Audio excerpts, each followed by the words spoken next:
जय हिंद।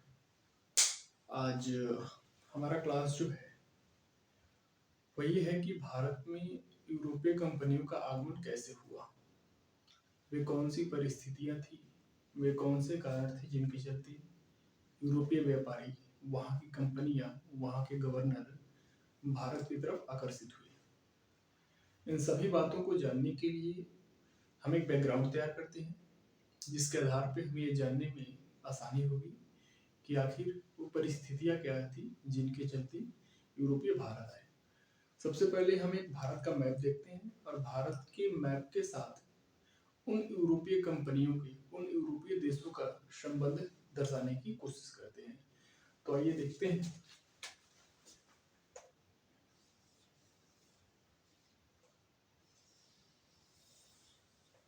अगर ये देखा जाए तो ये अपना इंडिया है,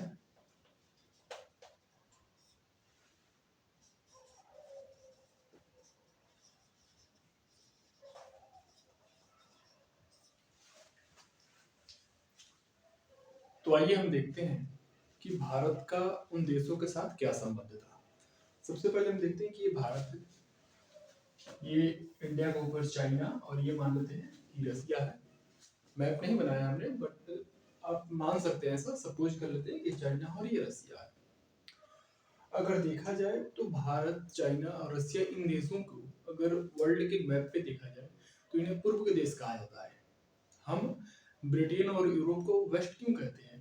क्योंकि ब्रिटेन, यूरोप और इंग्लैंड, फ्रांस, जर्मनी जो भी देश है ये हम भारत के पश्चिम में है और भारत इन देशों के पूर्व में है। तो यहाँ पे एक घटना घटती है, क्या घटती है उसके बारे में हम थोड़ा जानने का प्रयास करते हैं।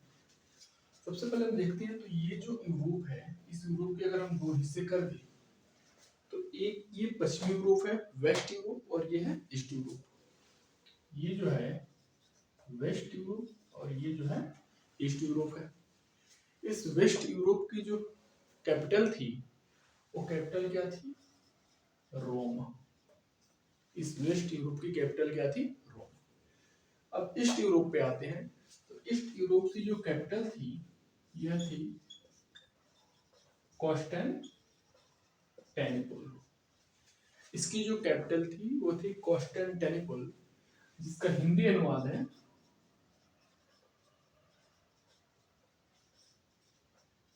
कुस्तुनतुनिया। अगर इस समय की बात की जाए, वर्तमान की बात की जाए, तो टर्की में एक जगह है इस्तांबुल, जो कि इसका वर्तमान जगह है। तो ये पूर्वी यूरोप का कौन क्या था? कुस्तुनतुनिया राजधानी थी। पूर्वी यूरोप की जो राजधानी थी वो कुस्तुनतुनिया थी और पश्चिमी यूरोप की जो राजधानी थी वो राजधानी रोम थी। यहाँ पर अगर बात की जाए पूर्वी यूरोप की, तो पूर्वी यूरोप को बाइजेंटाइन एम्पायर, पूर्वी यूरोप को बाइजेंटाइन एम्पायर भी कहते थे। तो उस समय पश्चिमी यूरोप का, ये जो पश्चिमी यूरोप है, यहाँ जर्मनी, पोलैंड इत्यादि देशों का व्यापार एशिया के साथ होता था, पूर्व के देशों के साथ होता था। इंडिया, चाइना, इन देशों के साथ उनका व्यापार होता था। लेकिन प्राचीन समय में व्यापार ये होता था, लेकिन कुछ घटनाएं घटती है। जैसे 477 एडी में क्या होता है? 477 एडी में जर्मनी के द्वारा पश्चिमी यूरोप पे आक्रमण किया जाता है और पश्चिमी यूरोप को विनष्ट कर दिया जाता है। पश्चिमी यूरोप का खात्मा हो जाता है और इस पूरे हिस्से पर, पश्चिमी यूरोप के हिस्से पर जर्मनी का अधिकार हो जाता है। इससे लगभग 1000 साल बाद ये जो पूर्वी यूरोप है, इस पे अगर यहाँ पे देखा जाए इंडिया के ऊपर, तो ईरान है, अफगानिस्तान, पाकिस्तान, इधर कुवैत है और सऊदी अरब। तो ये देश हैं। और यहाँ पे एक देश है तुर्की। तो 1453 ईस्वी में क्या होता है? 1000 सालों बाद,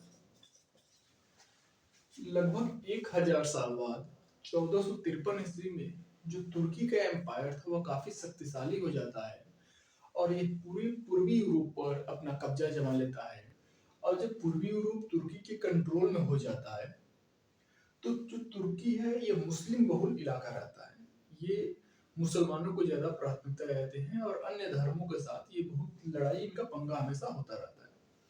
क्योंकि पश्चिमी यूरोप के जो देश थे इनमें मुख्यतः ईसाई बहुल मात्रा में थे, ईसाई बहुसंख्यक थे और इनका तुर्की वालों का ईसाइयों के साथ हमेशा पंगा चलते रहता था। और पश्चिमी यूरोप के जो देश थे व्यापार नहीं कर पा रहे थे, तो मानते हैं व्यापार नहीं कर पा रहे थे तो इन्हें क्या थी, इन्हें एक नए मार्ग की आवश्यकता थी जिस मार्ग से ये व्यापार कर सके। तो यहाँ कह सकते हैं कि जो 1453 की घटना है वो विश्व इतिहास की एक महत्वपूर्ण घटना है। और इस घटना का क्या परिणाम हुआ तो हम ये जो देखते हैं यहाँ पे अगर देखा जाए, यहाँ पे एक देश है स्पेन और यहाँ पे है पुर्तगाल। तो ये जो दो देश थे ये देश भौगोलिक खोजों में बहुत आगे थे। जब इन देशों ने देखा कि अब पूर्व के साथ व्यापार करना इस मार्ग से नहीं हो सकता, इस मार्ग से सफल नहीं हो सकता, क्योंकि इस मार्ग पर किसका कंट्रोल आ गया था, तुर्की वालों का। तो इन लोगों ने सोचा क्यों ना हमें खुद एक ऐसा मार्ग की खोज करें जिस मार्ग पे हमारा एक अधिकार हो। और यहीं से शुरुआत होती है भौगोलिक खोज और भारत में यूरोपीय कंपनियों का आगमन। तो सबसे पहले हम ये देखते हैं कि जो 1453 वाली घटना हुई, जो तुर्की का पूर्वी रोमन साम्राज्य पे तुर्की का अधिकार हुआ, उस घटना के उस 1453 वाली घटना की क्या परिणाम हुए। तो आइए देखते हैं कि 1453 वाली घटना के क्या परिणाम हुए।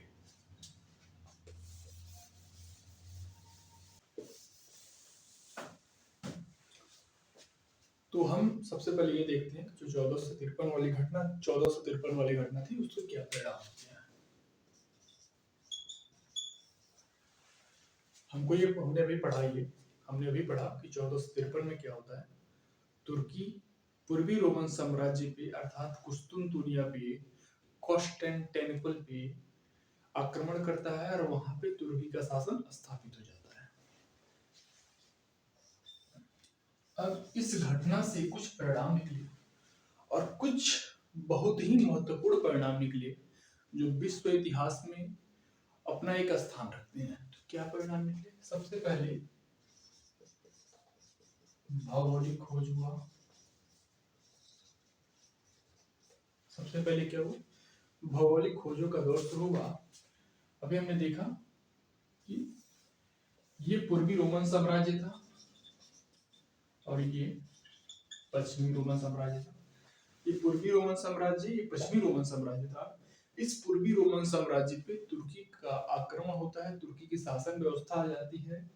अब ये पश्चिम वाले जिसमें मेन खासकर स्पेन और पुर्तगाल, ये भौगोलिक खोजों के लिए लड़ाई रहते हैं। इसमें स्पेन और पुर्तगाल, और हमने ये भी देखा ये अफ्रीका मान सकते हैं, अफ्रीका नहीं है लेकिन मान सकते हैं। सबसे पहले भौगोलिक खोज हुई। इसके बाद और क्या हुआ, जो रोमन साम्राज्य था, जो पश्चिमी यूरोप था, जब इस पूर्वी रोमन साम्राज्य पे, पूर्वी हिस्से पे जब तुर्कों का आक्रमण हुआ, जब यहाँ पे मुस्लिम आक्रांताओं ने अपना वर्चस्व स्थापित कर लिया, तो इस हिस्से में, पूर्वी हिस्से में जो दार्शनिक थे, जो विद्वान थे, ये सभी चले गए पश्चिमी यूरोप में।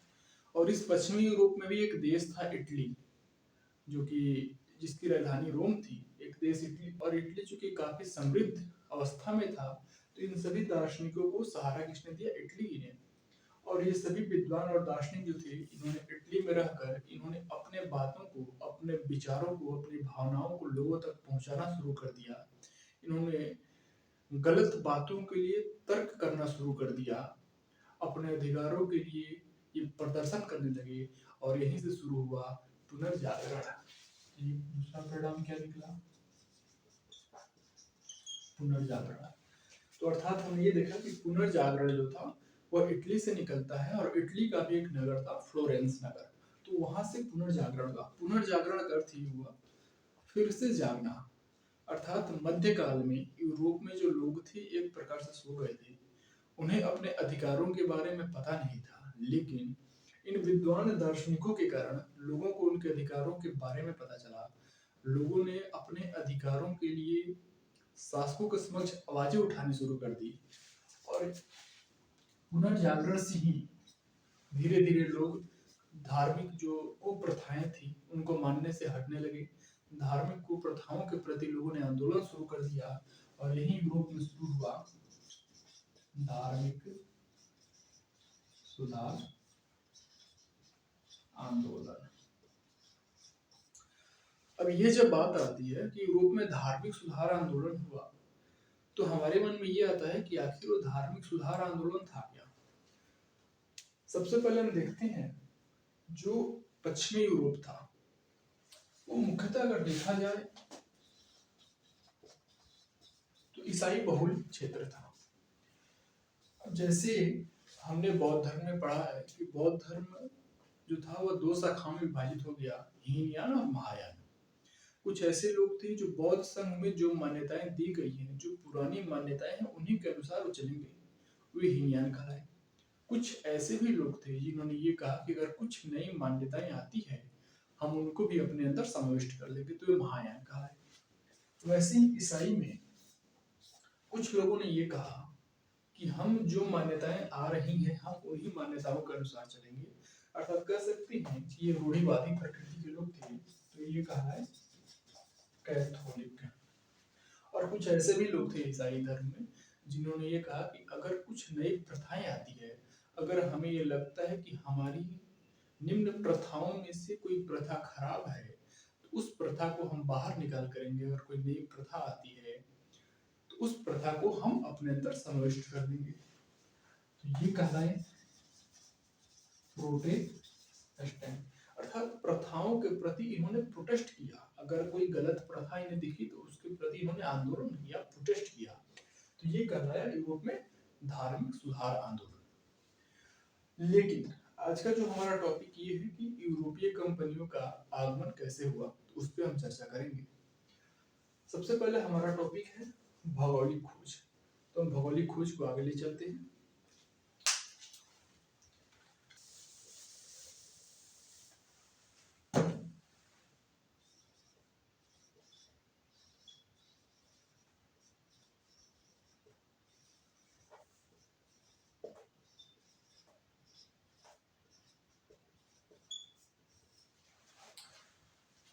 तो सबसे पहले हम ये देखेंगे कि भौगोलिक खोज जो हुई, क्यों हुए, कैसे हुए, कौन सा देश था जो भारत में सबसे पहले एक व्यापारिक कंपनी के रूप में आया, क्या उसका योगदान था, क्या कारण थे उनके भारत आने का। सबसे पहले हम देखेंगे भौगोलिक खोज या जियोग्राफिकल डिस्कवरीज। अगर भौगोलिक खोज की हम चर्चा करें तो इसका सबसे पहला कारण था भौगोलिक खोज का, वो ये था कि 1453 की घटना। क्योंकि ये एक ऐसी घटना है 1453 की जिस घटना के बाद ही भौगोलिक खोज की दुनिया में एक नए दौर का आरंभ होता है। दूसरा हम ये देखते हैं जो पश्चिमी यूरोप में दो देश थे, स्पेन और पुर्तगाल। एक था स्पेन और दूसरा था पुर्तगाल। इन दोनों ही देशों के शासक जो थे ये अपने लोगों को भौगोलिक यात्राएं करने के लिए, नए नए मार्गों को खोजने के लिए प्रोत्साहित करते थे। इनमें भी हमारा जो मेन टॉपिक है वही है पुर्तगाल के बारे में हमें पढ़ना है। तीसरा कारण क्या था, धार्मिक सुधार। अब पूर्वी यूरोप पर चूंकि मुस्लिम बहुसंख्यक का शासन हो गया था, तो पश्चिमी यूरोप वाले जो देश थे जो कि ईसाई बहुसंख्यक थे, इन्होंने ये सोचा कि अब हम एशियाई देशों में जाएं, पूर्व के देशों में जाएं और वहां पे ईसाई धर्म का प्रचार करें मुस्लिमों के खिलाफ। एक ये था उनका धार्मिक सुधार, उसके बारे में भी चर्चा करेंगे। चौथा था सम इन्वेंशंस, कुछ खोज हुआ, जैसे कंपास की खोज हो गई, एस्ट्रोलैब का खोज किया गया। पहले क्या था कि जब किसी मार्ग पे निकलते थे ये लोग, कोई यात्रा पे निकलते थे, समुद्री यात्रा पे, तो कंपास, एस्ट्रोलैब जैसी चीजों का आविष्कार नहीं हुआ था, इन्हें दिशा का ज्ञान नहीं रहता था। लेकिन इन चीजों के आविष्कार हो जाने के बाद इन्हें दिशा का ज्ञान हुआ और यात्रा करने में इन्हें सहूलियत हुई। एक और कारण था, एक व्यापारी था मार्को पोलो, जो सबसे पहले चीन की यात्रा पे गया और उसने वहां पे व्यापार किया। और वो जो वापस यूरोप आया तो उसने लोगों से बताया कि पूर्व के साथ व्यापार करना कितना फायदेमंद है। इससे इन देशों में स्पेन, पुर्तगाल, जो पश्चिमी यूरोप के देश थे, इनके अंदर एक पैसे कमाने की जो इच्छा है इनके अंदर जगी, और इसलिए ये भी एक कारण था कि ये पूर्व की ओर ललायित हुए। जो भौगोलिक खोज हुआ उसका एक मेन पर्पज था 1453 की घटना। दूसरा था स्पेन और पुर्तगाल के जो शासक थे, ये अपने लोगों को समुद्री यात्राओं, नए नए खोजों के लिए प्रोत्साहित करते थे। तीसरा ये था धार्मिक सुधार। पूर्वी यूरोप में चूंकि मुस्लिमों का शासन हो गया था, तो पश्चिमी यूरोप के जो देश थे जहाँ पे ईसाई बहुसंख्यक का शासन था, इन्होंने पूर्व के देशों में इन्होंने ये सोचा कि पूर्व के देशों में चला जाए, वहां पे ईसाई धर्म का प्रचार किया जाए। चौथा था कुछ खोज हुए, जिन खोजों से नाविकों को काफी आसानी हुई, नए नए मार्गों की खोज करने में, समुद्री यात्राओं में काफी आसानी हुई, क्योंकि उन्हें दिशा का ज्ञान हो गया। पांचवा ये था कि एक यात्री था मार्को पोलो, जो सबसे पहले चीन की यात्रा करता है और चीन की यात्रा के बाद वहाँ वह व्यापार करता है, और उस व्यापार से उसे जो फायदा होता है वह जाके वहाँ लोगों को बताता है, जिससे जो यूरोपीय देश के व्यक्ति हैं, यूरोपीय देश के व्यापारी हैं, उनके अंदर एक अमीर बनने की इच्छा होती है, पैसे कमाने की जो इच्छा है वो उन्हें पूर्व की तरफ खींच के लाती है। हमारा मेन टॉपिक ये है कि भारत आने वाली कंपनियां कौन कौन सी कंपनियां हैं, यूरोपीय कंपनियों का आगमन। और इन यूरोपीय कंपनियों में सबसे पहले जिस कंपनी का आगमन हुआ वह कंपनी थी पुर्तगाल। तो हमें पढ़ना है पुर्तगाल के बारे में, तो आइए पढ़ते हैं।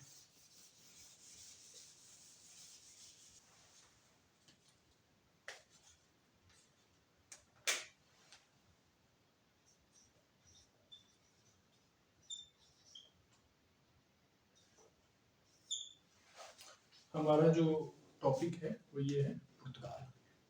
सबसे पहले हम देखते हैं पुर्तगाल का एक राजकुमार था जिसका नाम था हेनरी। ये पुर्तगाल का राजकुमार था और इसे समुद्री यात्राओं में काफी दिलचस्पी थी, और इसने खुद पुर्तगाल से इसने बार बार अफ्रीका का चक्कर लगाया और इसने अफ्रीका का एक नक्शा तैयार किया, इसने अफ्रीका का एक मैप तैयार किया। और समुद्री यात्राओं में इसके दिलचस्पी के कारण ही इसके लिए एक उपाधि का प्रयोग किया जाता है, द नेविगेटर। तो इसको हम कह सकते हैं हेनरी द नेविगेटर। तो इसने बार बार अफ्रीका के तटों पर यात्रा की और अफ्रीका का मैप तैयार किया।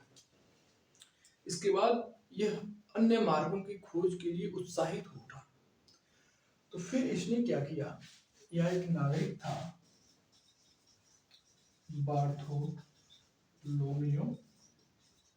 डियाज, ये पुर्तगाल का यात्री था।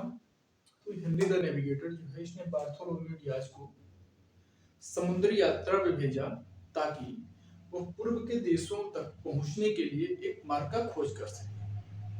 जो बार्थोलोमियो डियाज है, ये चूंकि भारत तक पहुंचने का मार्ग न खोज सका, लेकिन ये हेनरी नेविगेटर के द्वारा जो इसने अफ्रीका का मैप तैयार किया था उस रास्ते से होते हुए ये पहुंचता है यहाँ, जहाँ पे है केप ऑफ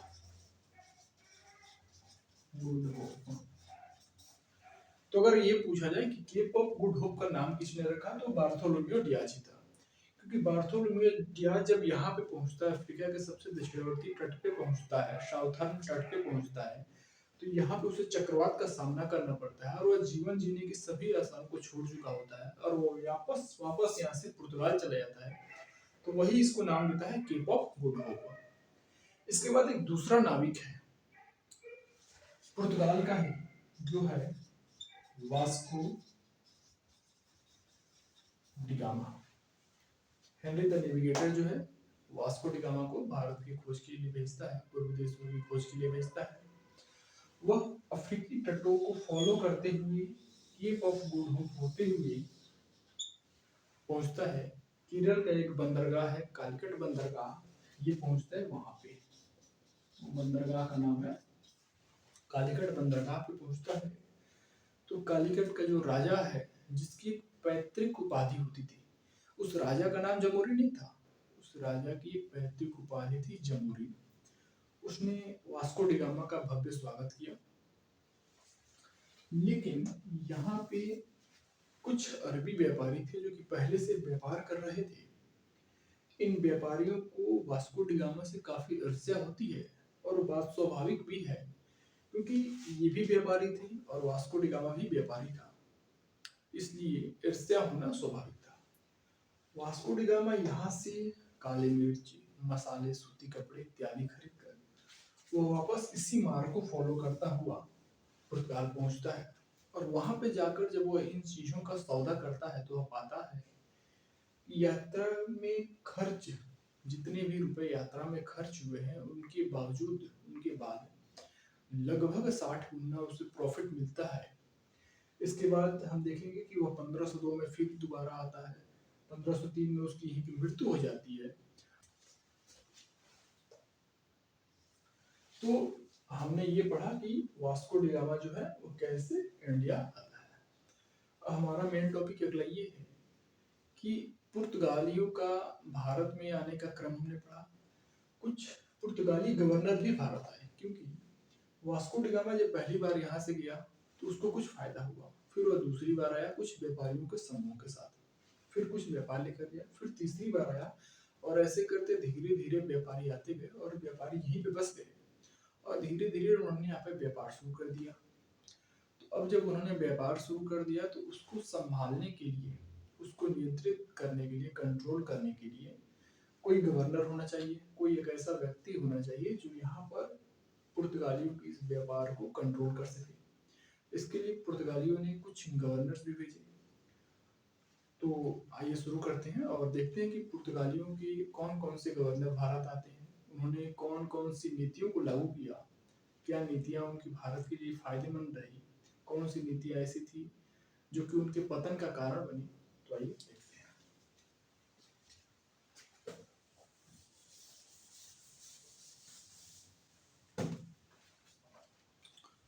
तो सबसे पहले हमारा टॉपिक ये है कि पुर्तगालियों के कौन कौन से गवर्नर थे जो कि भारत आते हैं। तो पहला गवर्नर है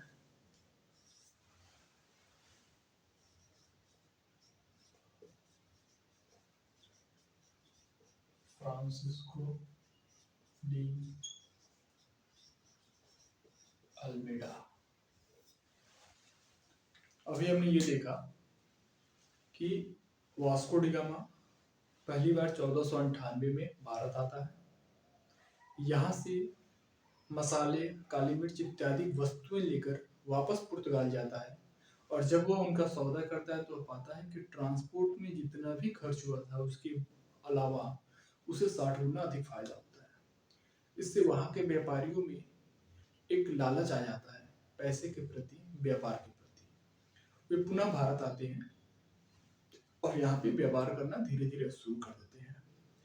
धीरे धीरे 1502 1503 तक वे अपनी एक यहाँ पर कंपनी की स्थापना कर देते हैं। अपनी पहली कंपनी अगर हम बात करें तो सबसे पहले केरल में ही वास्को डिगामा आता है। तो इनकी जो पहली कंपनी है वह केरल के कोचीन में ही बनती है। 1502 में केरल के कोचीन में अपनी कंपनी बना देते हैं और अपना व्यापार करना शुरू कर देते हैं। अब चूंकि यहाँ के व्यापार को नियंत्रित करने के लिए, कंट्रोल करने के लिए एक ऐसे व्यक्ति का होना आवश्यक था जो कि पुर्तगाली राजा का, पुर्तगाल के सम्राट का प्रतिनिधि हो। इसके लिए पुर्तगाल के राजा ने कुछ गवर्नर्स भेजे जो कि भारत आके उसके माध्यम से यहाँ के व्यापार को नियंत्रित कर सके। उन गवर्नर्स की श्रेणी में जो पहला गवर्नर था वो था फ्रांसिस्को डी अल्मेडा। इसको 1505 में भेजा गया। डेट उतना इम्पोर्टेंट नहीं है। जो पुर्तगाल का राजकुमार था उसने फ्रांसिस्को डी अल्मेडा को एक खास कार्य के लिए भारत भेजा। उसने इससे ये कहा कि भारत जाके और हिंद महासागर, अगर आप देखें तो भारत के नीचे ये हिंद महासागर है। उसने ये कहा कि हिंद महासागर के व्यापार पे नियंत्रण स्थापित करने के लिए, हिंद महासागर के व्यापार पे नियंत्रण स्थापित करने के लिए फ्रांसिस्को डी अल्मेडा को भारत भेजा गया। तो आते ही ये क्या करता है, ये एक नीति लगाता है भारत में, ब्लू वाटर पॉलिसी। ये ब्लू वाटर पॉलिसी के लिए ही जाना जाता है। तो इसके बारे में हमें दो ही चीजें पढ़नी है कि ये पहला पुर्तगाली गवर्नर था जिसे भारत भेजा गया, दूसरा इसने हिंद महासागरीय क्षेत्रों पे नियंत्रण स्थापित करने के लिए ब्लू वाटर पॉलिसी लगाई। लेकिन ऐसा लगता है कि इसकी जो ब्लू वाटर पॉलिसी थी ये उतनी सफल नहीं हो पाई, और इसका अगला गवर्नर जो आता है उसने इस नीति को सफल किया। ब्लू वाटर पॉलिसी यानी हिंद महासागर पे अपना व्यापारी से अपना नियंत्रण इसे स्थापित करना था। इसके लिए यहाँ पे भारत में देखा जाए तो पुर्तगालियों के पहले अरबी व्यापारी, कुछ तुर्की व्यापारी थे, मिस्र के व्यापारी थे, और गुजरात साइड के जो व्यापारी थे वे भी यहाँ शासन करते थे। और गुजरात साइड के जो व्यापारी थे वे भी यहाँ व्यापार करते थे। तो ये पॉलिसी स्थापित करने के लिए, इस महासागरीय क्षेत्र पे अपना नियंत्रण स्थापित करने के लिए इनके साथ युद्ध भी आवश्यक था। तो इसके दो युद्ध भी होते हैं जो कि उतना इम्पोर्टेंट नहीं है। 1508 और 1509 में दो युद्ध होता है। 1508 में एक युद्ध होता है जिसको चौल का युद्ध कहते हैं, और 1509 में द्वीप का युद्ध कहते हैं। 1508 में क्या होता है कि गुजरात, अरबी और तुर्की ये सभी जो है, जो मुस्लिम बेड़ा है वो मिलकर इसके खिलाफ युद्ध लड़ता है, फ्रांसिस्को डी अल्मेडा के खिलाफ। और 1508 में जो चौल का युद्ध होता है उसमें पुर्तगाली गवर्नर की हार होती है। लेकिन अगले युद्ध में पुर्तगाली गवर्नर अरब, तुर्क और गुजरात के संयुक्त मुस्लिम बेड़ा को पराजित करता है और द्वीप पर अपना अधिकार कर लेता है। लेकिन जो हिंद महासागरीय क्षेत्र पर नियंत्रण की बात है उस पर ये पूरा अपना कंट्रोल नहीं कर पाता है। वो कंट्रोल करता है इसका जो अगला गवर्नर है, जो पुर्तगालियों का अगला गवर्नर है, वो जो है वो हिंद महासागर के क्षेत्र पे अपना पूरा तरह से कंट्रोल कर लेता है।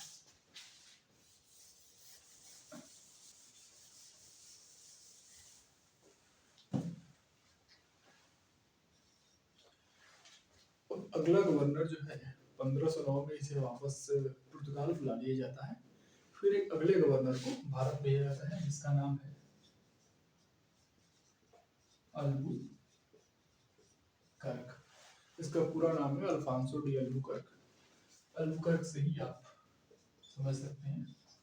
1509 में ये भारत आता है और लगभग 6 वर्षों तक ये भारत में रहता है। और इन 6 वर्षों में ही ये कुछ ऐसा कार्य कर जाता है कि इसी पुर्तगाली साम्राज्य का, पुर्तगाली शक्ति का भारत में वास्तविक संस्थापक कहा जाता है।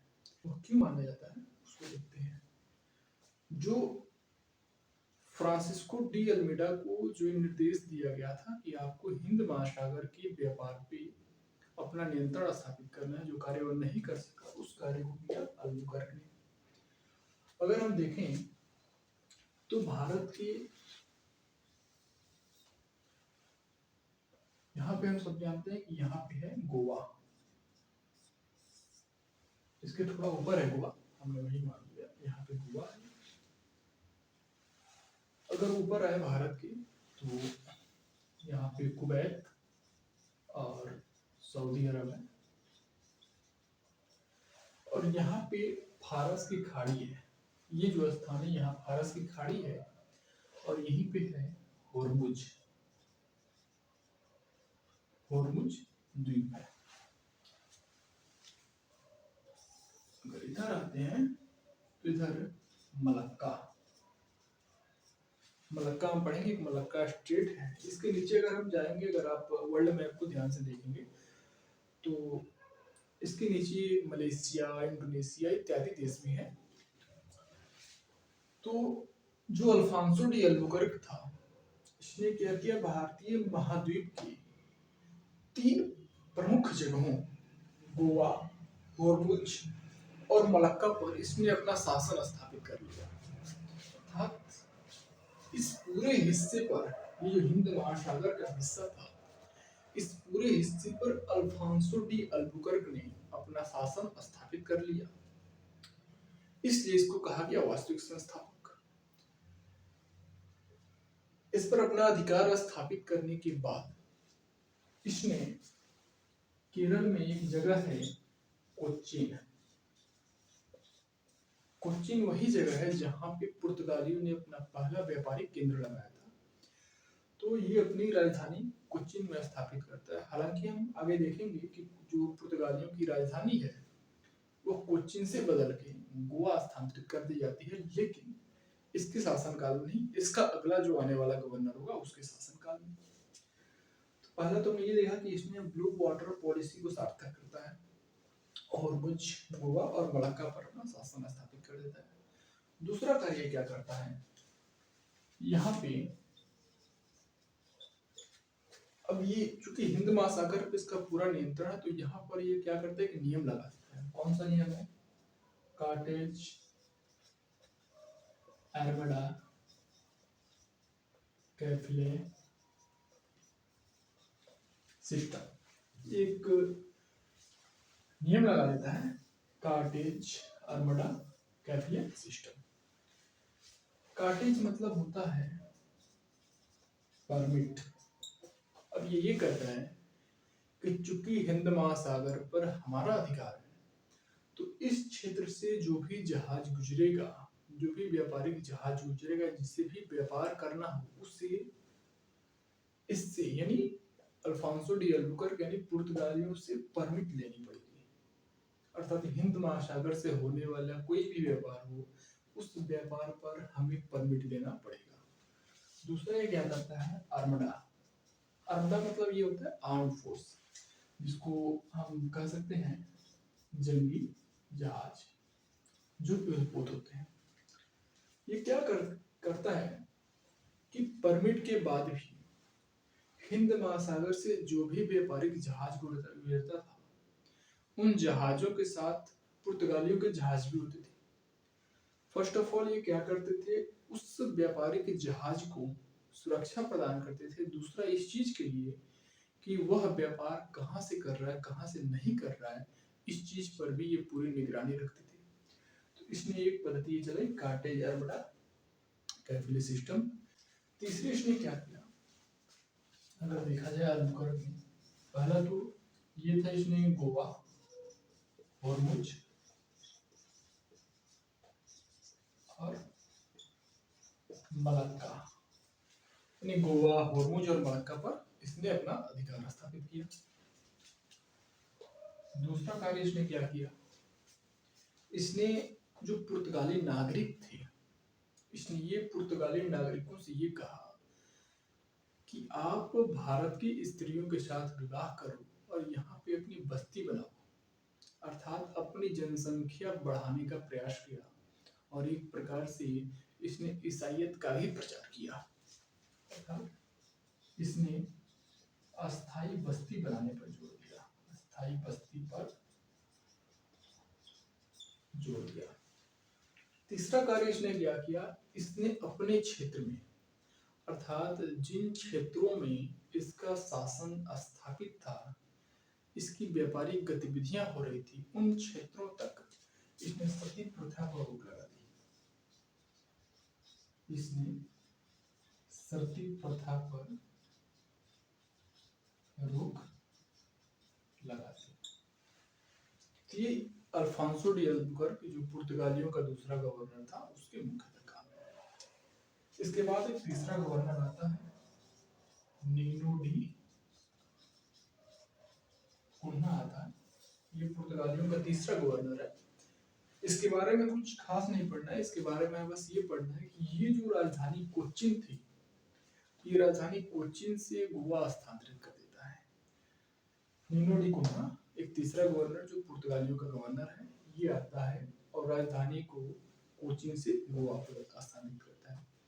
तो हमने 3 गवर्नरों के बारे में पढ़ा, Francisco de Almeida, Alfonso de Albuquerque, Francisco de Almeida, Alfonso de Albuquerque और नीनो डी कुन्हा। अल्मेडा के समय में वह ब्लू वाटर पॉलिसी उसने स्थापित किया, लेकिन वह पूरी तरह से सफल नहीं हो पाया। उसके बाद अल्फांसो डी अल्बुकर्क आता है, वह गोवा, हॉर्मुज और मलक्का स्ट्रेट पर अपना साम्राज्य स्थापित करता है, शासन स्थापित करता है, इन पर अपना अधिकार करता है, एक पद्धति स्थापित करता है कार्टेज अल्मेडा कैपिटल सिस्टम। ये पद्धति थी कि जो भी व्यापारिक जहाज इसके क्षेत्र में आएंगे, हिंद महासागर से गुजरेंगे, तो उन्हें पहले पुर्तगालियों से परमिट लेनी पड़ेगी। दूसरा ये था कि इसने पुर्तगाली नागरिकों से भारत की स्त्रियों से शादी करने पर जोर दिया और अस्थायी बस्ती का प्लान इसने बनाया। तीसरा, इसने अपने व्यापारिक क्षेत्र में जहां तक हो सका इसने सती प्रथा पर रोक लगा दी। अर्थात कह सकते हैं कि एक प्रकार से भारत की संस्कृति से भी इसने छेड़छाड़ किया। तो हमने पुर्तगाली गवर्नरों के बारे में पढ़ा, उनका क्रम क्या था आने का। अब अगला हमारा टॉपिक ये है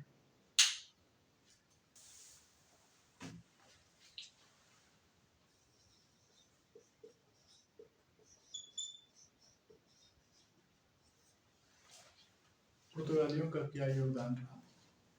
तो पहला हम पढ़ेंगे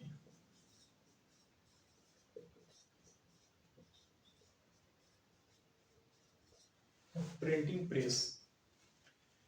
अगर बात की जाए तो पुर्तगालियों का भारत को जो सबसे महत्वपूर्ण योगदान रहा वो प्रिंटिंग प्रेस का था। लेकिन ध्यान देने वाली बात यह है कि प्रिंटिंग प्रेस के जो आविष्कारक थे वे स्वयं पुर्तगाली नहीं थे।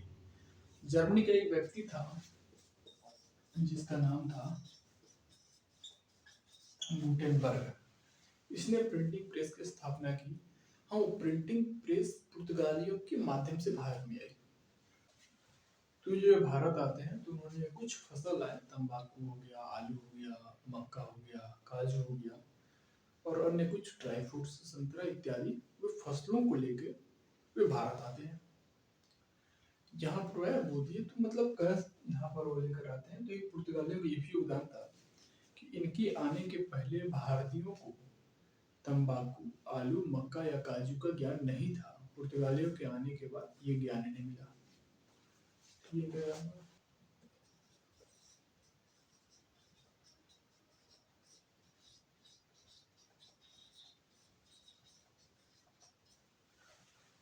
तीसरा योगदान जो पुर्तगालियों का था, वो जहाज निर्माण कला था। पुर्तगालियों के आने के बाद चूंकि पुर्तगाली जो थे सबसे पहले अगर देखा जाए तो भौगोलिक खोजों में महारत हासिल उन्होंने की। भौगोलिक खोज करने में, समुद्री यात्राएं करने में वे काफी दिलचस्पी रखते थे। इस कारण जहाज निर्माण के क्षेत्र में भी वे पारंगत थे। तो भारतीयों को जहाज निर्माण कला की जो देन है वो पुर्तगालियों से ही मिली। ये हमने पढ़ा पुर्तगालियों का कंट्रीब्यूशन। पुर्तगालियों के संबंध में जो अंतिम टॉपिक है वो ये है कि आखिर पुर्तगालियों का पतन कैसे हुआ।